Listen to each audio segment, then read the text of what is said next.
सन्नियम्येन्द्रियग्रामं सर्वत्र समबुद्धयः ते प्राप्नुवन्ति मामेव सर्वभूतहिते रताः।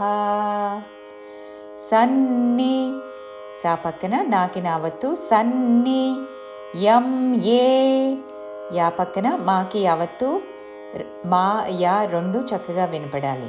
యం ఏ సన్ని యం ఏ తర్వాత నాకి దావత్తు రావత్తు సన్ని యం ఏన్ అని పలికి ద్రియగ్రామం ద్రియగ్రామం సన్నియమ్యేంద్రియగ్రామం సన్నియమ్యేంద్రియగ్రామం సర్వత్ర సర్వత్ర సమబుద్ధయః సమబుద్ధయః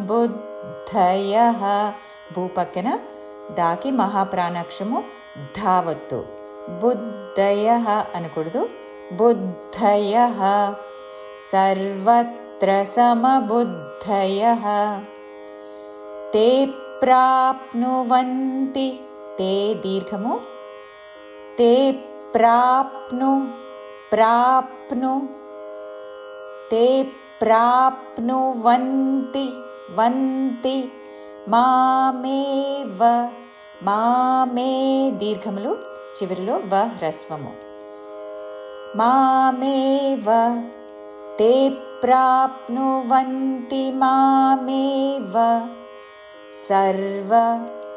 సర్వభూత మహాప్రాణాక్షము భూ భూత హితే రతాః రతా తా దీర్ఘము రతః అనకూడదు రతాః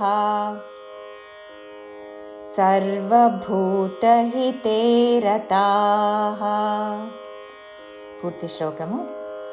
సన్నియమ్యేంద్రియగ్రామం సర్వత్ర సమబుద్ధయః తే ప్రాప్నువంతి మామేవ సర్వభూతహితే రతాః.